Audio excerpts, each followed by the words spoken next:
നമസ്കാരം. കഴിഞ്ഞ ഒരു പതിറ്റാണ്ടിനിടെ സ്വർണ്ണവിലയിൽ ഏറ്റവും അധികം കുതിപ്പുണ്ടായ വർഷമാണ് 2024. സ്വർണ്ണവിലയിൽ 26% വർധനയാണ് പോയ വർഷം രേഖപ്പെടുത്തിയത്. സ്വർണ്ണവില വർദ്ധിക്കുന്നതിന് പിന്നിൽ നിരവധി കാരണങ്ങളുണ്ട്. വിവിധ രാജ്യങ്ങളുടെ കേന്ദ്ര ബാങ്കുകൾ സ്വർണം വൻതോതിൽ വാങ്ങിക്കൂട്ടിയതും ആഗോള രാഷ്ട്രീയ പ്രതിസന്ധികളും രാജ്യങ്ങൾ തമ്മിലുള്ള യുദ്ധങ്ങളും സ്വർണം വിലയുടെ കുതിപ്പിലേക്ക് നയിച്ചു. കഴിഞ്ഞ 10 വർഷമായി സ്ഥിരതയുള്ള നേട്ടമാണ് നിക്ഷേപകർക്ക് സ്വർണം നൽകിക്കൊണ്ടിരിക്കുന്നത്. പോയ 10 വർഷത്തിൽ സ്വർണത്തിന്റെ ശരാശരി വാർഷിക റിട്ടേൺ 8% പറയണം. ഇക്കാലയളവിൽ ആഗോള സാമ്പത്തിക പ്രതിസന്ധി, കോവിഡ് പോലുള്ള മഹാമാരി എന്നിവ ഉണ്ടായിട്ട് പോലും സ്വർണം വളർച്ച രേഖപ്പെടുത്തി. 2023 13.1% സ്വർണത്തിന്റെ വാർഷിക റിട്ടേൺ. ഏവരും കാത്തിരിക്കുന്നത് 2025 സ്വർണത്തിന് എന്ത് മാറ്റമാണ് ഉണ്ടാകാൻ പോകുന്നതെന്ന് അറിയാനാണ്. 2025 ആദ്യത്തെ 2 മാസങ്ങൾക്കിടെ സ്വർണ്ണവിലയെ സ്വാധീനിക്കുന്നത് 3 ഘടകങ്ങളായിരിക്കുമെന്നാണ് പറയുന്നത്. ഈ മാസം അമേരിക്കൻ പ്രസിഡന്റായി അധികാരമേൽക്കുന്ന ഡൊണാൾഡ് ട്രംപിന്റെ നയങ്ങളാണ് ഇതിൽ ഒന്നാമത്തേത്. മറ്റുള്ള 2 ഘടകങ്ങളും ഇന്ത്യയുടെ ആഭ്യന്തര കാര്യങ്ങളാണ്. ഫെബ്രുവരി 1 അവതരിപ്പിക്കുന്ന കേന്ദ്ര ബജറ്റാണ് രണ്ടാമത്തെ ഘടകം. റിസർവ് ബാങ്കിന്റെ പുതിയ ഗവർണറുടെ അധ്യക്ഷതയിൽ ചേരുന്ന ആദ്യത്തെ പണനയ യോഗത്തിലെ തീരുമാനങ്ങളായിരിക്കും സ്വർണത്തെ സ്വാധീനിക്കുന്ന മൂന്നാമത്തെ ഘടകം. അമേരിക്കൻ പ്രസിഡന്റായി ട്രംപ് അധികാരമേറ്റ ശേഷം കൈക്കൊള്ളുന്ന തീരുമാനങ്ങൾ ഏതെങ്കിലും തരത്തിൽ ആഗോള സാമ്പത്തിക അനിശ്ചിതത്വങ്ങൾക്ക് വഴിവെക്കുന്നെങ്കിൽ സ്വർണ്ണവില വീണ്ടും ഉയരും. ഔൺസിന് $2646 വരെ കഴിഞ്ഞ വാരം ഉയർന്നിരുന്നു രാജ്യാന്തര വില.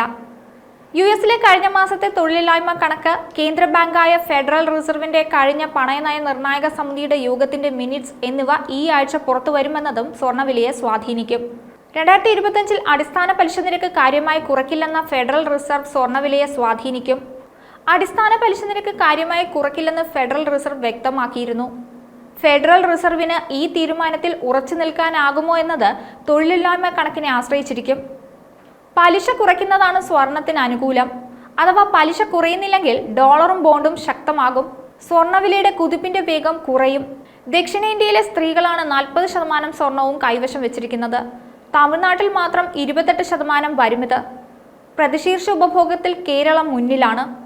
വേൾഡ് ഗോൾഡ് കൗൺസിലിന്റെ കണക്കനുസരിച്ച് ലോകത്തിലെ മൊത്തം സ്വർണ്ണശേഖരത്തിന്റെ 11% ഇന്ത്യൻ സ്ത്രീകളുടെ കൈകളിലാണുള്ളത്.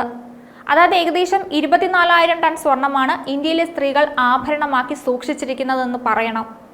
ഇതിൽ 40% ദക്ഷിണേന്ത്യക്കാരുടെ കയ്യിലുള്ളത്. ലോകത്തെ ഏറ്റവും കൂടുതൽ സ്വർണ്ണശേഖരമുള്ള 5 രാജ്യങ്ങളുടെ സംയോജിത ശേഖരത്തേക്കാൾ കൂടുതലാണിത്.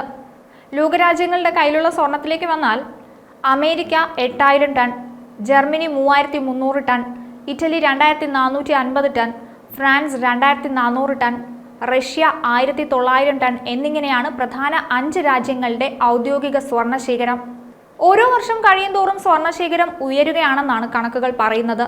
2024 1 പവൻ സ്വർണത്തിന് വിലയിലുണ്ടായ വർധന 10,040 രൂപയാണ്. അതായത് 21.43% വർധനവ് ഉണ്ടായിരിക്കുന്നത്. മറ്റൊരു വീഡിയോയുമായി വീണ്ടും കാണാം. ന്യൂസ് ഡെസ്ക്, ഈനാട് മലയാളം.